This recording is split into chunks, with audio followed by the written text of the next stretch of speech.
Ada's knees hit the cold marble floor with a soft thud that echoed through the living room.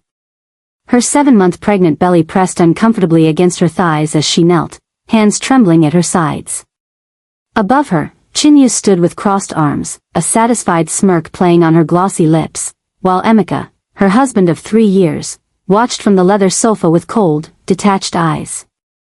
"Lower," Emeka commanded, his voice cutting through the thick silence. "I said bow your head properly. Show some respect to the woman I truly love." Ada's breath caught in her throat.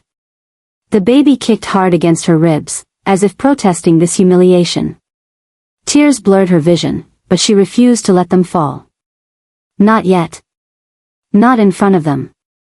"Emeka, please," she whispered, her voice barely audible. "Please what?" Chinyu's sharp laugh filled the room. "You think begging will change anything? Look at you, pathetic. No wonder he came to me." Before we continue with this shocking story, welcome to TJ Stories, your home for the most dramatic, emotional, and jaw-dropping African tales. If you love stories about betrayal, revenge, and justice being served, then you're in the right place. Don't forget to like this video, subscribe to the channel, and hit that notification bell so you never miss an episode. Drop a comment below telling us what you think Ada should do next, and share this video with someone who loves real African drama. Now, let's go back to Ada's story and see how this situation began. The morning had started like any other Wednesday in their upscale Victoria Island apartment.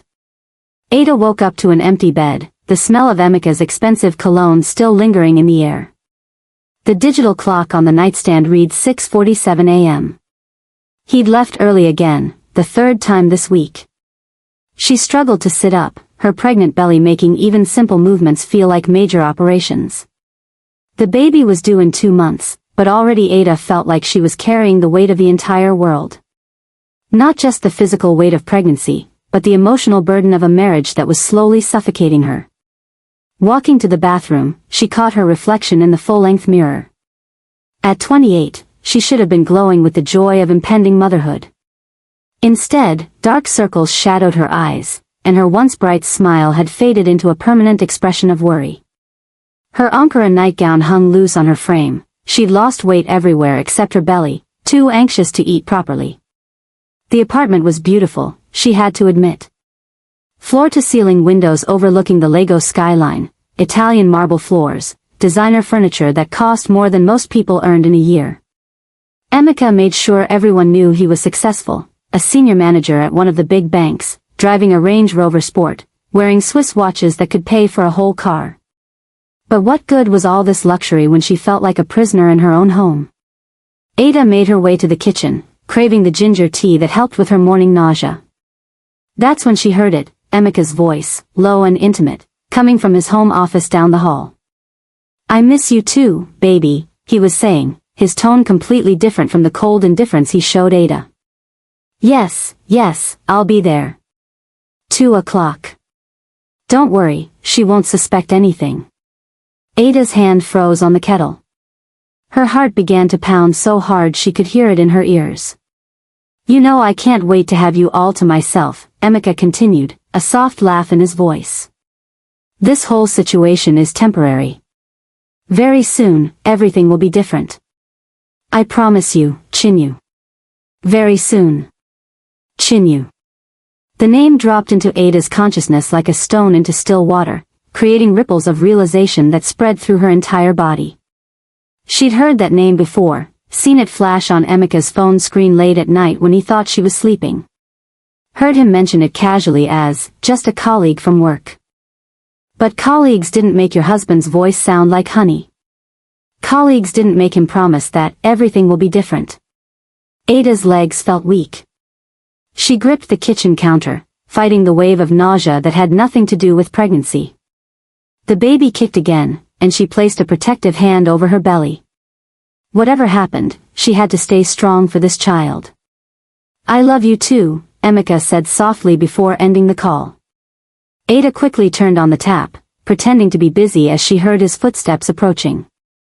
When he appeared in the kitchen doorway, he was already dressed in one of his sharp Tom Ford suits, his phone in hand, not a trace of the warmth she'd just heard in his voice. "You're up early," he said flatly, not even looking at her as he grabbed his car keys from the counter. I couldn't sleep," Ada replied, her voice shakier than she wanted it to be. "Emeka, can we talk? About us? About the baby coming soon?" He finally looked at her, and the coldness in his eyes made her want to cry. "What's there to talk about? I'm providing for you, aren't I? You have everything you need. What more do you want?" "I want my husband," she whispered. "I want the man I married. The one who used to hold me and tell me I was beautiful. The one who was excited about becoming a father." Emeka's jaw tightened. "That was before you became so needy. So emotional. Always crying, always complaining. Do you know how exhausting it is to come home to that every day?" The words hit her like physical blows. "I'm pregnant with your child, Emeka. I'm carrying your baby, and you're treating me like I'm a burden." "Maybe you are," he said coldly, then walked toward the door. "I have meetings all day. Don't wait up for me tonight." The door slammed shut, and Ada finally let the tears fall. She sank into one of the kitchen chairs, her whole body shaking with silent sobs. How had her life become this? She'd been so happy when Emeka proposed 4 years ago. He'd been charming, attentive, promising her the world. Her mother had warned her that he seemed too controlling, but Ada had dismissed it as Amaka being overprotective. Now she wished she'd listened. The rest of the day passed in a blur. Ada tried to keep busy, but her mind kept replaying that phone conversation. Chinyu. Who was she? How long had this been going on? And what did Emeka mean when he said everything would be different soon? By evening, Ada's anxiety had reached a breaking point. When she heard Emeka's key in the lock around 8 p.m., she steeled herself for a confrontation. She had to know the truth. But Emeka wasn't alone. The moment he walked through the door, Ada knew something was wrong. His expression was harder than usual, almost defiant. And then she appeared, a woman Ada had never seen before, tall and elegant in a fitted red dress, her makeup perfect, her confidence radiating like she owned the place. "Ada," Emeka said with a cruel smile, "I'd like you to meet Chinyu. My girlfriend." The words hung in the air like poison. Ada felt the room spin, her hand instinctively going to her belly as if to shield her unborn child from this nightmare. "You're, what?" she managed to whisper. Chinyu stepped forward, her heels clicking on the marble floor. "You heard him. Girlfriend. The woman he actually loves. The woman he wishes he'd married instead of you." Ada looked at Emeka, desperately hoping this was some kind of sick joke. But his expression remained cold and unmoved. "Emeka, please. I'm pregnant. How can you do this to us?" "Us?" Chinyu laughed, a sound like breaking glass. "There is no us anymore, sweetheart. Look at yourself. You're just a baby incubator at this point. Do you really think he still wants you?" "That's enough," Ada said, trying to summon some dignity despite the tears streaming down her face. "Both of you need to leave. This is still my home too." Emeka's eyes flashed with anger. "Your home. Everything here is mine, Ada. The apartment, the furniture, even that expensive maternity wardrobe you love so much, all mine. You have nothing without me. You are nothing without me." And that's when he said the words that would change everything. "Now kneel." Ada stared at her husband in disbelief. "What did you just say?" "You heard me," Emeka replied, his voice dripping with disdain. "Kneel. Show Chinyu the respect she deserves as the woman of this house." "I'm your wife," Ada said, her voice breaking. "I'm carrying your child. Have you lost your mind?" Chinyu moved closer, circling Ada like a predator studying its prey. "Wife? That's just a title on paper, darling. But me? I'm the one he calls when he needs real comfort. I'm the one who makes him happy. You're just the mistake he's stuck with until the baby comes." The words cut deeper than any knife could. Ada felt her knees weaken, but she refused to give them the satisfaction of seeing her crumble completely. Her hand protectively cradled her belly, feeling the baby kick as if sensing her distress. "Emeka, I don't know what kind of game you're playing, but this ends now," Ada said, trying to keep her voice steady. "I want her out of our home. We can talk about whatever problems we have, but not like this. Not with her here." Emeka stood up from the sofa, his tall frame suddenly intimidating as he approached her. "You don't get to make demands anymore, Ada. Those days are over. You see, I'm tired of pretending. Tired of coming home to your tears and complaints. Tired of acting like I care about this little domestic setup we have." "Then why did you marry me?" Ada whispered, tears streaming down her face. "Why put a baby in me if you hate me so much?" "Because I needed a wife on paper," he said coldly. "For my promotion at the bank, for my image, for my family's expectations. You were perfect, quiet, obedient, from a decent family. But love? I never loved you, Ada. I thought I could pretend, but Chinya showed me what real passion feels like." Chinya smiled triumphantly, moving to stand beside Emeka. She placed a possessive hand on his arm, and he didn't push it away. "Now, are you going to kneel like he asked, or do we have to make this more difficult?" "I will never kneel to you," Ada said, finding a spark of defiance somewhere deep inside her. "Never." Emeka's expression darkened. "Then maybe you need some time to think about your position in this house. Go to the bedroom, Ada. Now. This is insane. Now." His voice boomed through the apartment, making Ada flinch. The baby kicked hard, and she felt a sharp pain in her side. She needed to get away from this madness, to think, to figure out what to do. With as much dignity as she could muster, Ada turned and walked toward the bedroom, refusing to run despite every instinct screaming at her to flee. Behind her, she heard Chinyu's laughter and Emeka's low murmur, but she couldn't make out the words. Once inside the bedroom, Ada locked the door and leaned against it, her whole body trembling. How had her life spiraled into this nightmare? Just 6 months ago, Emeka had seemed excited about the pregnancy. He'd come to the first ultrasound appointment, held her hand, even smiled when they learned they were having a girl. But something had changed after that. He'd become distant, cold, working late almost every night. Now she knew why. Ada moved to the window, looking out at the Lagos night skyline. Somewhere in this city was her mother, Amaka, probably worried because Ada hadn't called her in 3 days. She'd been avoiding her mother's calls, not wanting to admit that her marriage was falling apart. Amaka had been skeptical of Emeka from the beginning, sensing something calculating behind his charm. "My daughter deserves a man who sees her as a treasure, not a trophy," Amaka had said on the wedding day. "Watch him carefully, Ada. Some men are very good at wearing masks." Ada wished she'd listened. But she'd been so in love, so eager to start her own family, so determined to prove she could make it work. Her phone buzzed on the nightstand. Another message from her mother. "Ada, I'm worried. Call me please. Are you okay?" Ada's fingers hovered over the keyboard. She wanted to call her mother, to pour out everything that was happening, but shame held her back. How could she admit that she'd been so wrong? That her marriage was a complete disaster? That her husband was flaunting his mistress in their home? Before she could decide, she heard voices rising in the living room.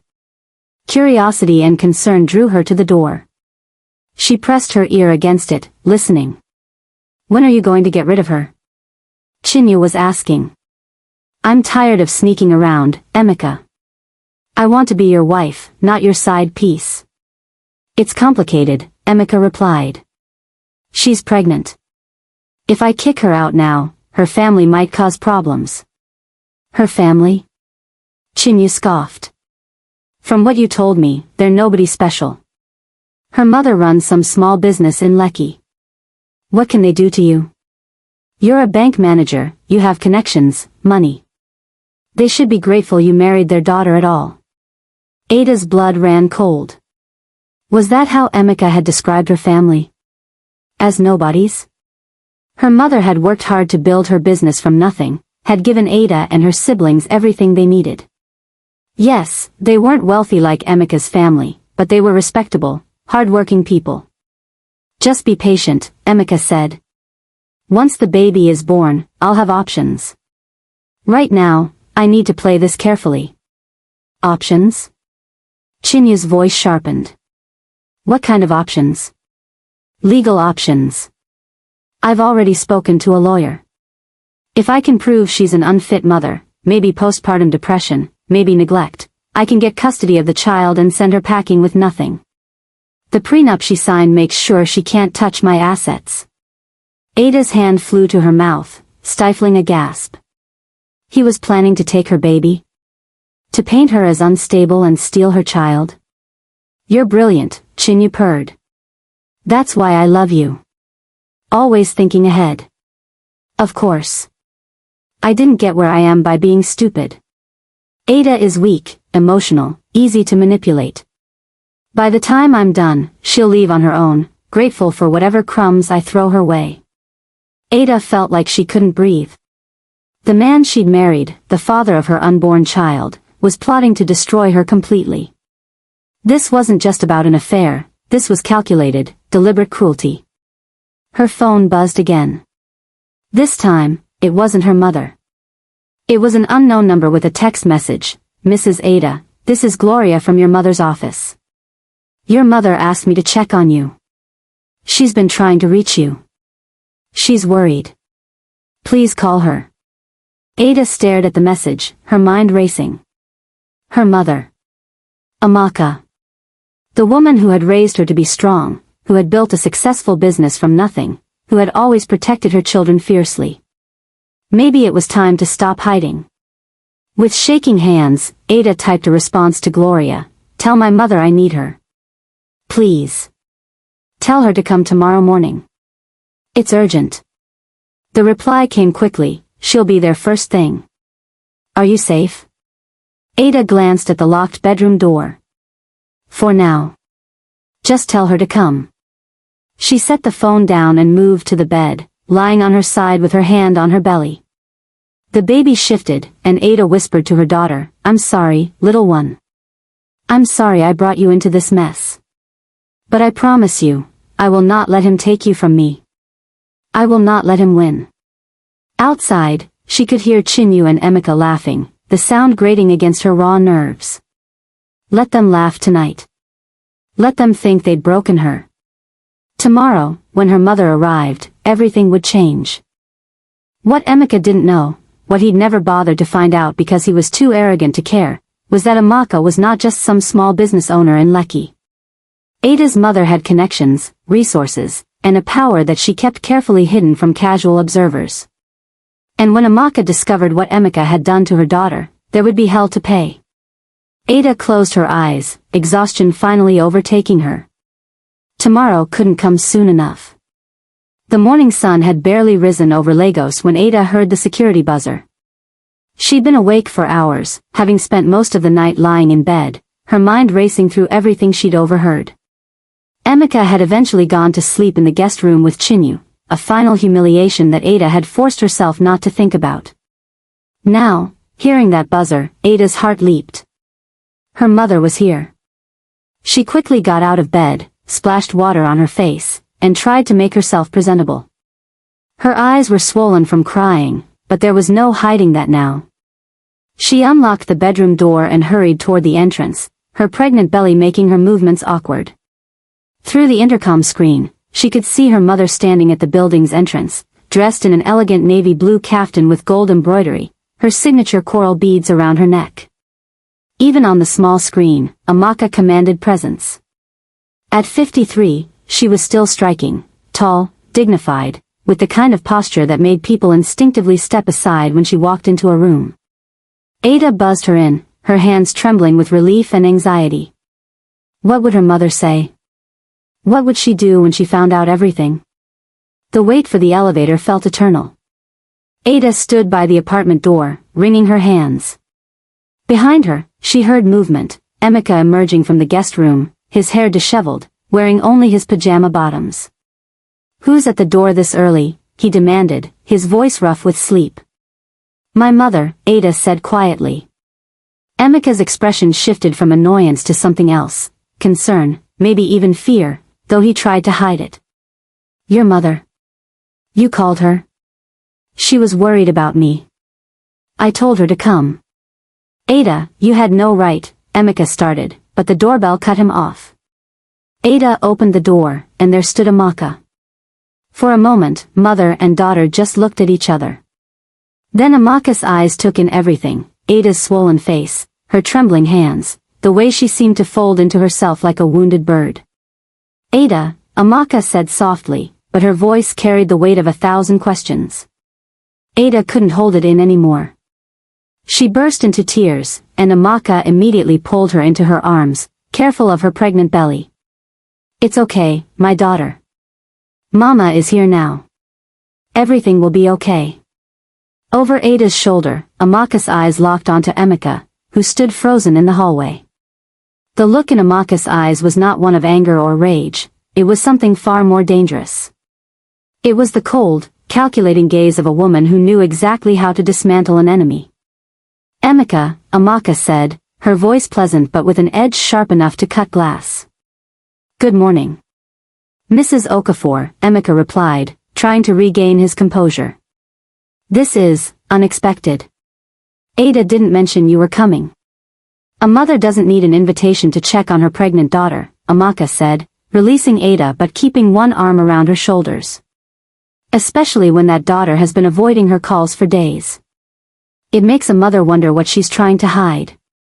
Before Emeka could respond, Chinyu appeared from the guest room, wearing one of Emeka's shirts and nothing else. She stopped dead when she saw the scene at the door, her eyes widening. The temperature in the room seemed to drop 10 degrees. Amaka's gaze moved from Emeka to Chinyu, then back to Emeka. Her expression didn't change, she didn't shout or gasp or show any shock.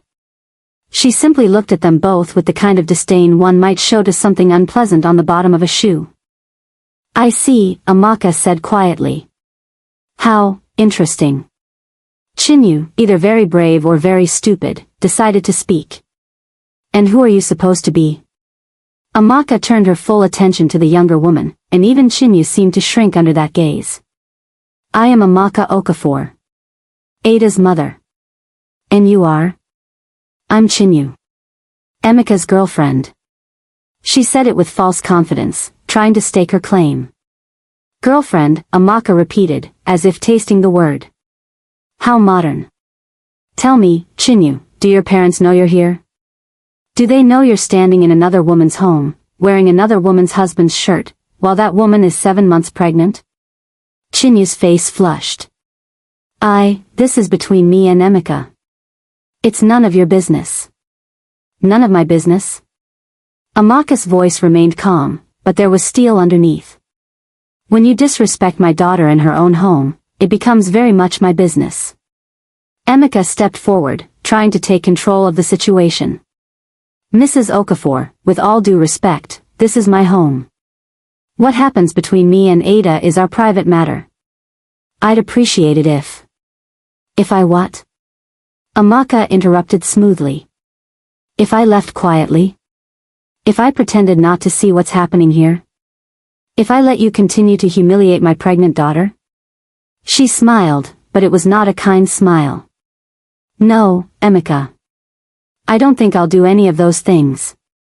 She guided Ada further into the apartment, moving toward the living room with the confidence of someone who owned the place. Emeka and Chinyu had no choice but to follow. Amaka settled Ada onto the sofa, then stood in the center of the room, her hands clasped elegantly in front of her. She looked around the apartment, at the expensive furniture, the designer decorations, the floor-to-ceiling windows, and something flickered in her eyes that Emeka couldn't quite read. This is a beautiful apartment, Amaka said conversationally. Top floor of Victoria Towers.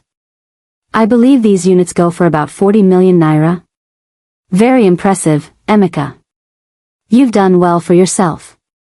Emeka straightened, his ego responding to the praise despite the situation.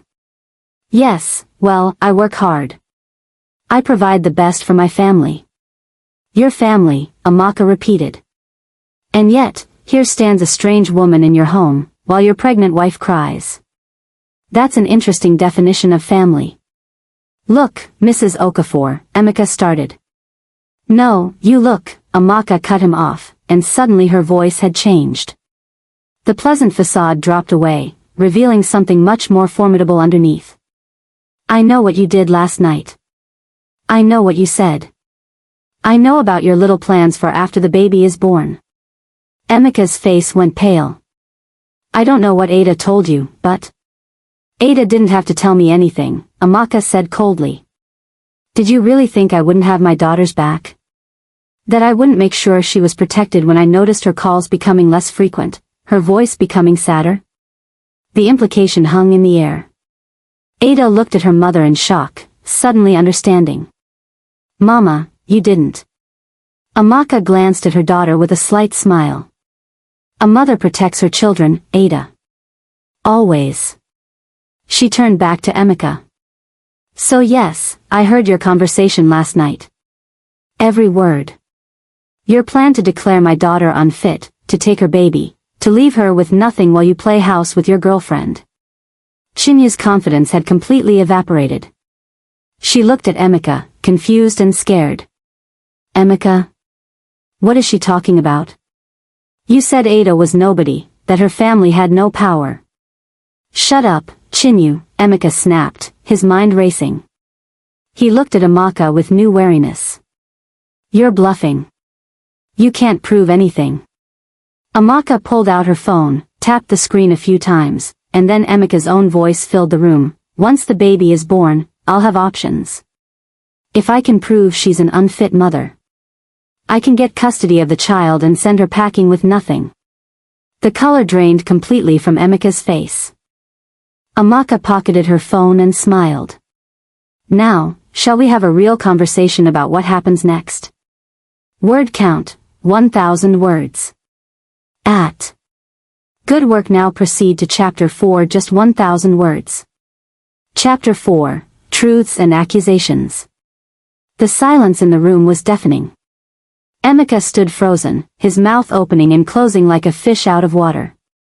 Chinyu had gone completely pale, backing away slowly toward the guest room as if she could disappear from this nightmare.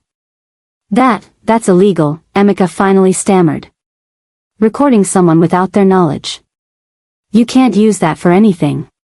Amaka tilted her head, studying him with amusement. Can't I? Perhaps you're right about the legality. But tell me, Emeka, does your bank's board of directors care about legality when they hear their senior manager is plotting to steal a child from its mother? Does your church care? Do your parents care? Do your neighbors in this expensive building care? She moved closer to him, her heels clicking on the marble floor. You see, I don't need a court of law, Emeka. I just need the court of public opinion. In Lagos, reputation is everything. You know this. One phone call to the right people, one social media post from the right account, and your perfect life crumbles like sand. You wouldn't dare, Emeka said, but his voice lacked conviction. Wouldn't I? Amaka's eyes were cold. Try me. Touch my daughter again, humiliate her again, and find out exactly what I'm capable of. Ada watched from the sofa, amazed at the transformation in her mother. This wasn't the gentle woman who had braided her hair as a child, who had sung lullabies and made pepper soup when she was sick. This was someone else, someone powerful and dangerous. Chinyu finally found her voice. This is crazy. Emeka, tell her about us, about our plans, about how we're going to be together.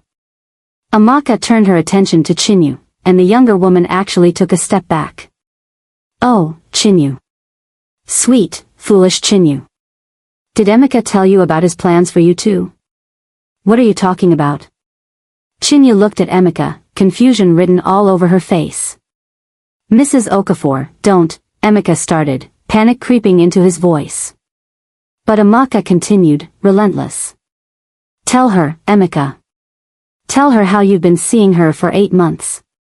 Tell her how you've also been seeing Ngozi from accounts for 6 months. And Blessing, your secretary, for 4 months. Should I go on? The room erupted.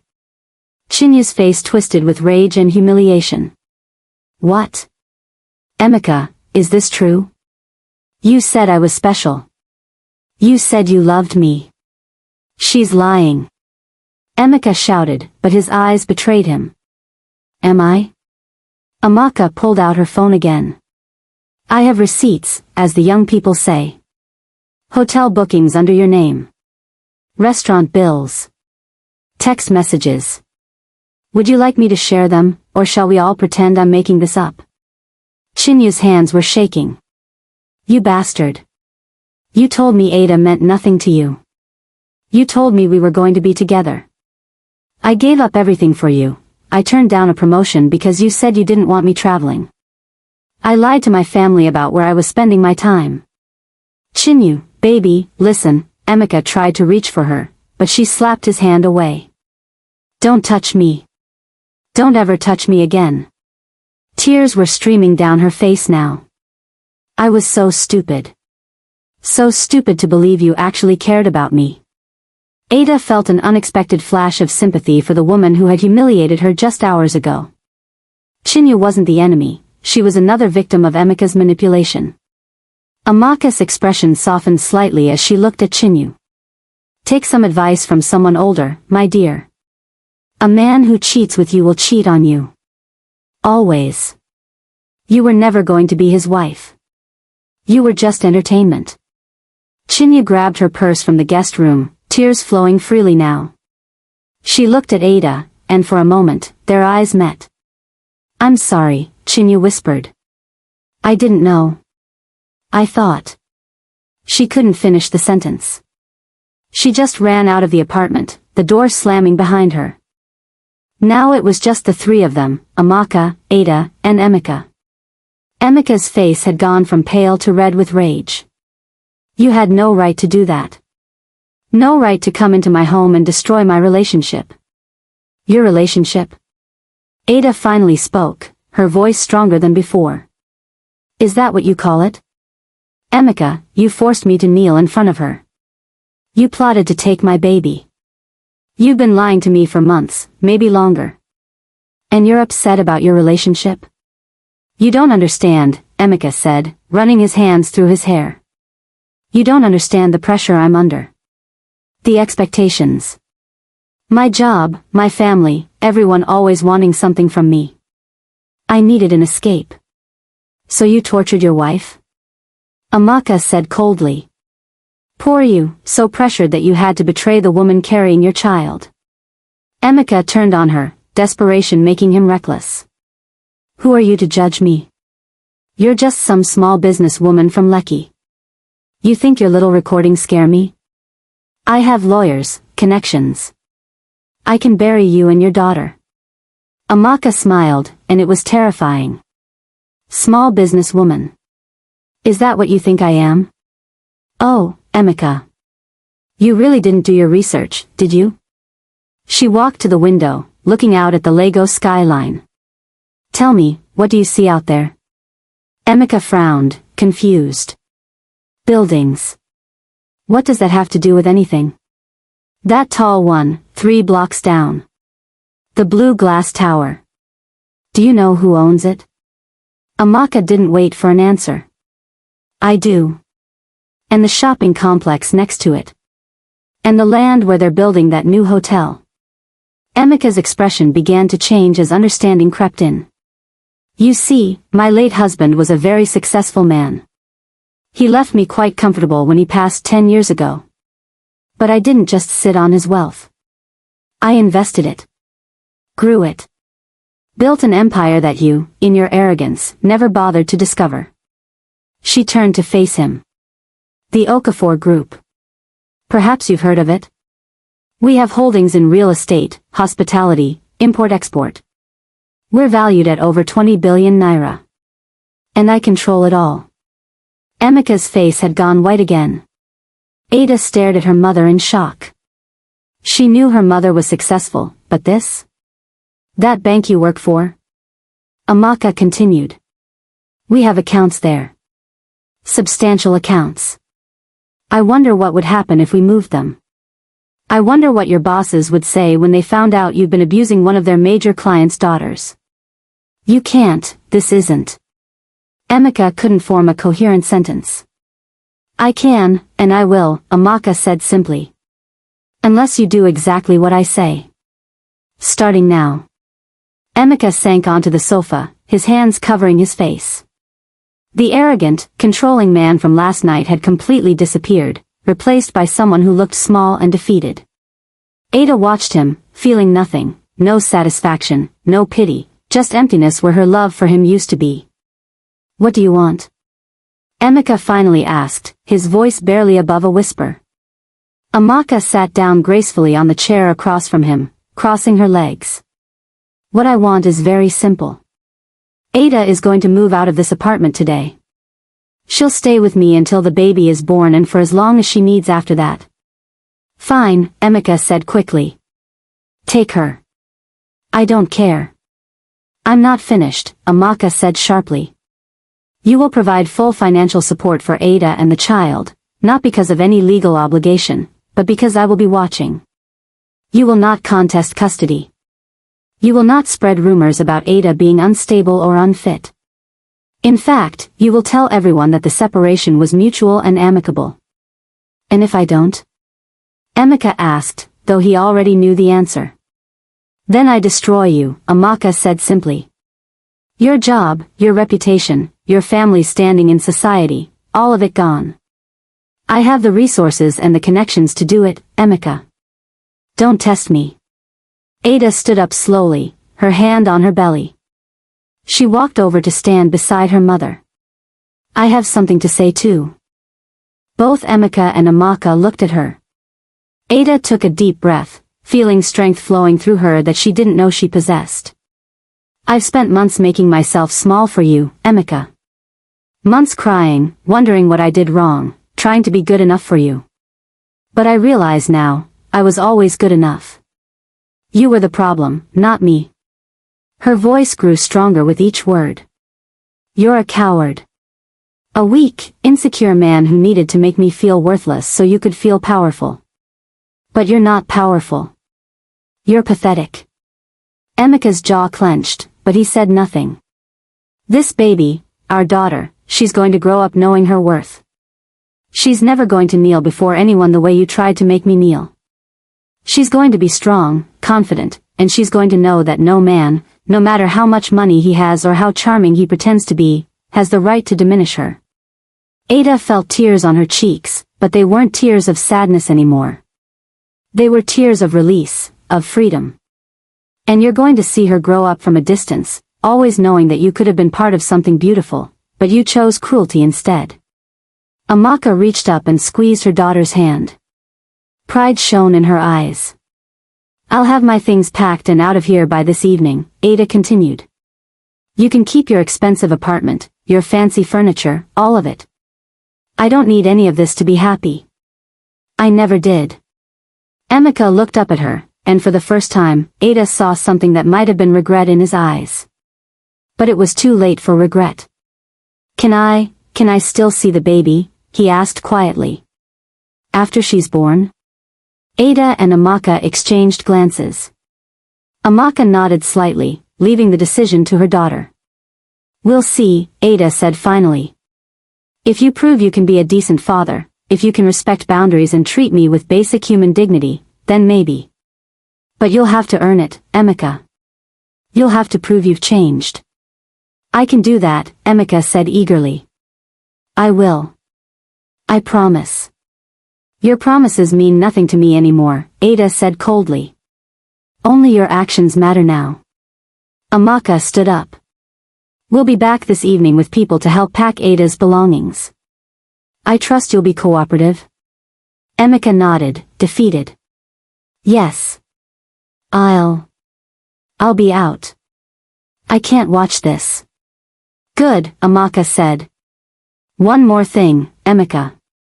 The prenup you had Ada sign? My lawyers will be reviewing it. If there are any clauses that are unconscionable or were signed under duress, we will challenge it. Just so you know. Emeka's eyes widened, but he didn't argue. He'd lost, and he knew it. Amaka turned to Ada. Come, my daughter. Let's get you somewhere safe. As they walked toward the door, Ada paused and looked back at the apartment one last time. This place that had been her prison for so long suddenly looked different, smaller, less impressive. She'd been so dazzled by the luxury, by Emika's status and wealth, that she'd failed to see the bars on the cage. Never again. In the elevator going down, Ada finally broke down completely. Amaka held her as she sobbed, for the marriage that never really was, for the dreams that had died, for the time she'd wasted trying to please a man who was incapable of valuing her. I was so stupid, Mama, Ada cried. You warned me. You told me something was wrong with him, and I didn't listen. Hush now, Amaka soothed, stroking her hair. You're not stupid. You loved him. You wanted to believe the best in him. That's not stupidity, that's hope. That's kindness. Don't let him take those qualities away from you. How did I not see it? Ada whispered. How did I not know he was this kind of person? Because people like Emika are very good at hiding who they really are, Amaka said. They show you what you want to see until they have you trapped. But you're not trapped anymore, Ada. You're free. They reached the parking garage where Amaka's driver waited with her Mercedes. As they drove away from Victoria Towers, Ada looked back one last time through the rear window. Somewhere up there, in that expensive apartment, Emika sat alone with the consequences of his choices. And for the first time in months, Ada felt like she could breathe. Where are we going, Mama? Ada asked. Amaka smiled. Home, my dear. We're going home. Ada leaned her head on her mother's shoulder and closed her eyes. Home. It sounded like the most beautiful word in the world. The baby kicked, strong and insistent, and Ada placed her hand over her belly. You're going to be okay, little one, she whispered. We both are. Your grandmother is going to make sure of it. And as Lagos traffic moved around them, Ada felt something she hadn't felt in a very long time, hope. 3 months had passed since Ada left Victoria Towers. She sat in her mother's spacious Lekki home, her newborn daughter sleeping peacefully in her arms.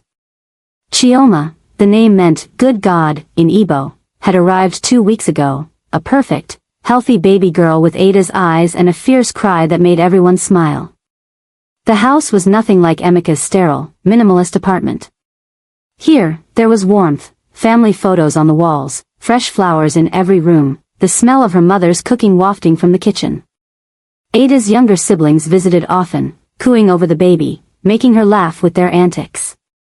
This was what a home should feel like.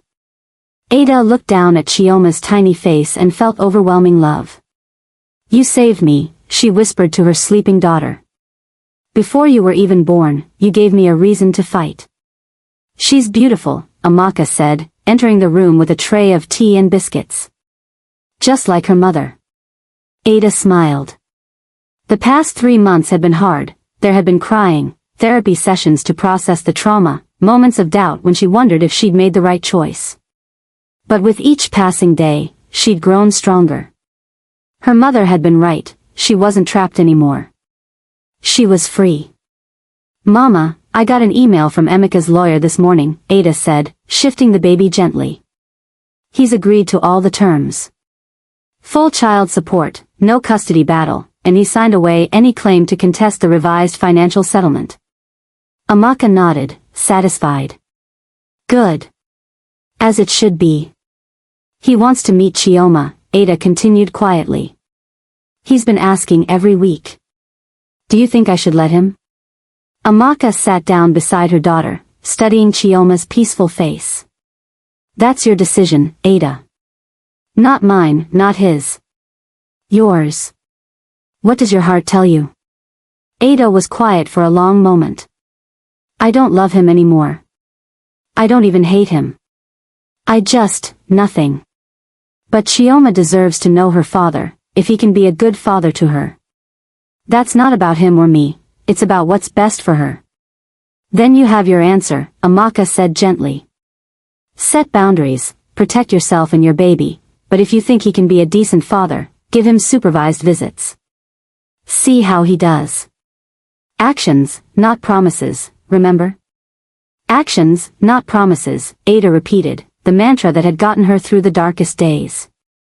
Her phone buzzed with a message. Ada checked it and smiled. It's from Chinyu. Amaka raised an eyebrow. The mistress? Former mistress, Ada corrected. We've been talking. She apologized, really apologized, not just words. She's in therapy too, working through why she accepted being treated that way. She sent me a picture of her new apartment. She got that promotion she turned down for Emeka and transferred to the Abuja office for a fresh start. Good for her, Amaka said, and she meant it.